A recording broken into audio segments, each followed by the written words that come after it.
Hello everyone, it's your host, Get Good Fox, and here we've got it, the final Update 28 patch notes. We've had data leaks, we've had data mining, we've had early releases. This is actually it. Let's get reading.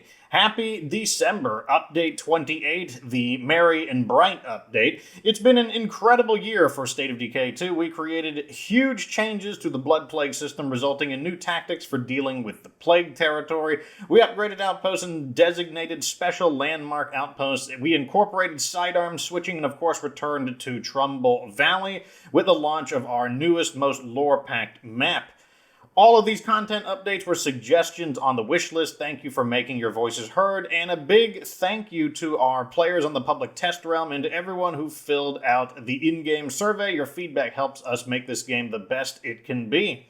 We're finishing the year with Update 28, Merry and Bright, featuring new winter hats, Enclave lighting upgrades, the return of the Wizard van, I think this is the second time that has ever been in the game, and a holiday gift for all players. The Doomsday Pack, it's now available, go get it. The winter hat themed outfits are unlockable until January 10th, so get your holiday swag on while you can.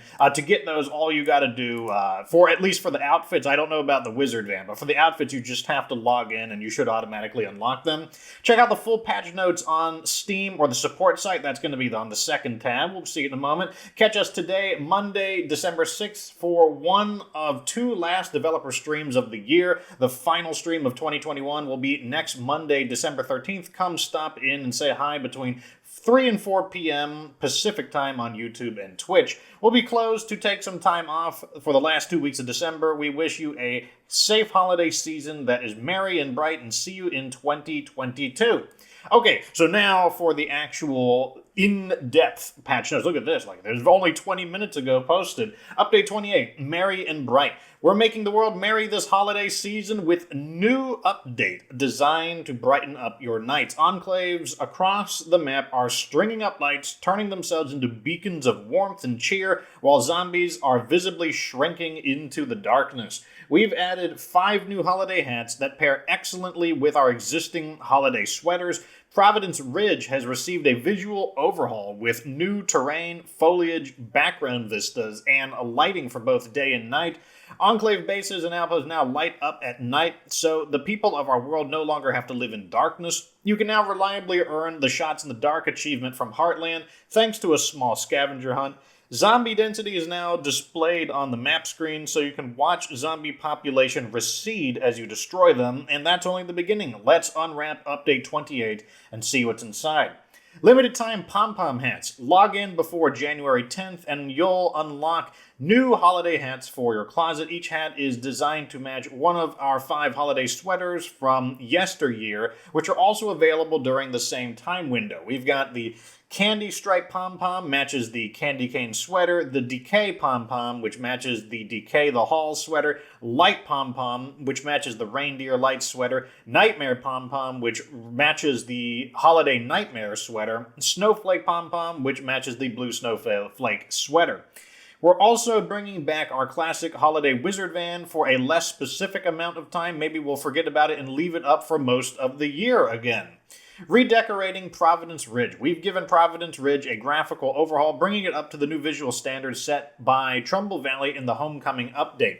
The terrain has been repainted for a more natural look. The foliage and rocks have been swapped out with fancier foliage and rocks. The sky has been redone with all new outdoor lighting throughout the day and a creepy green-tinged nightmare after dark. We've added new vista elements to the horizon to create a gorgeous view you can take in from the mountain overlooks across the map.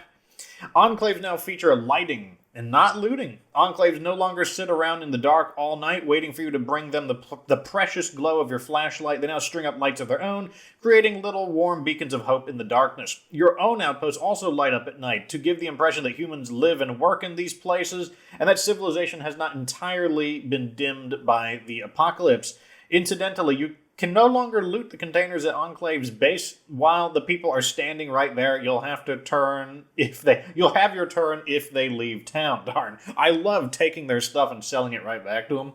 Zombie density map. We now shade the map darker red in places with dense zombie populations and lighter gray in places where the zombies have been cleared out. So I have been testing this A few quick things is they typically are in city areas, though there are a few that are not in city. You're kind of curious why there would be zombies in the middle of nowhere, and they do regenerate. Like, you can punch a hole in them, but they do come back.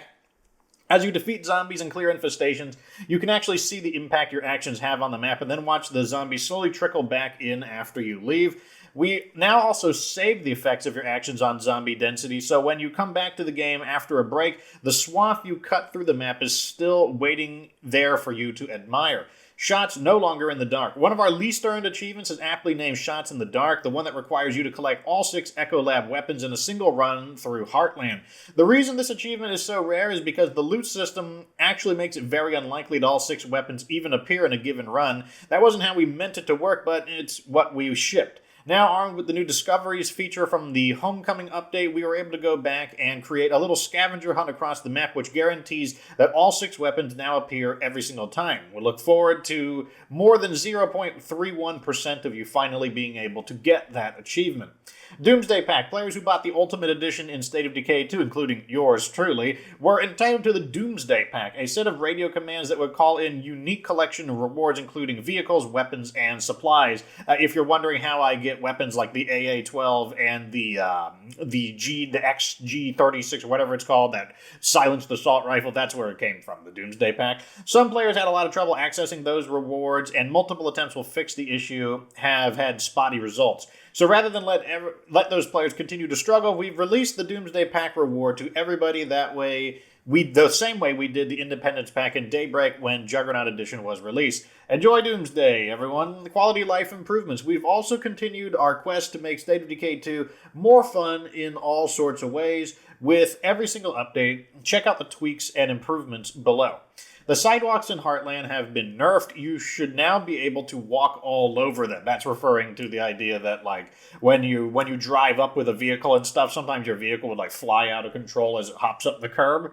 We added claim objects to a few sites in Trumbull Valley that were previously unclaimable. Gameplay changes.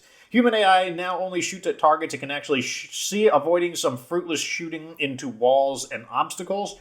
We improve muzzle flashes to be more consistently attached to the muzzles of their weapons. A user interface changes. We now highlight the last vehicle you used on the map to make it easier to find your ride when you parked it in the middle of a vehicle graveyard. The badges on the new radio command now disappear immediately as you highlight them, and the game remembers which ones you've cleared. We now pause the game when Change Map screen is open to prevent you from being eaten by zombies while planning your road trip. Yeah, that's like really annoying. Like, zombies would be piling up on your car while you're choosing what map to go to. The weapon HUD is no longer visible when you are sitting in a vehicle, as it was prompting you to perform actions that you could not actually perform there. The swap weapon button on mouse and keyboard now works with the inventory panel open regardless of where your cursor is. We fixed a situation where you could accidentally delete a muzzle attachment. The message is now clearer when a facility action is disabled because of an ongoing action. We got rid of a weird green checkmark next to the population listing for an enclave. Base and facility changes. You can now upgrade a vehicle by interacting with the parking slot in person using an upgrade kit from your inventory. We replaced an accidental temporary icon that would appear when the Haven device is powered down. Mission changes. We removed a non-working developer item from the weapon seller's Wares of the Warlord's Weapons for All mission. You now have the option to cancel Isby's Breaking the Code mission in Trumbull Valley like you can with many other Homecoming missions. The Clean Slate mission with the Military Enclave no longer spawns infestations on top of enclaves. And finally, Miscellaneous Changes. Jeffrey added a few Easter eggs to the game as a nod to his favorite video game podcast. You can watch him do it here. There is the link right there. So, there we have it. That is the final update for State of Decay 2 of 2021. It doesn't sound like it's going to be the final update overall. I get the feeling that State of Decay 3 is still some ways off, perhaps a good 2 to 3 years off. They've got so little to talk about. They don't have any in-game footage. So I have a strong feeling that we're not going to be seeing it for a while. Of course, next E3, perhaps they'll have something to show, but let me know what you think down in the comments section. How do you feel about Update 28? Remember to log in to get some of your free loot, as well as another shot at the Wizard van. Hasn't been in the game since its original appearance, but yeah, Tell me how you feel. Like, did you like this update? Do you not like it? Do you like the direction of State of Decay 2? Do you disapprove? Tell me down in the comments section. But at any rate, like the video if you enjoy being kept in the loop. Subscribe for future State of Decay 2 content. And of course, remember that you don't have to be good to get good.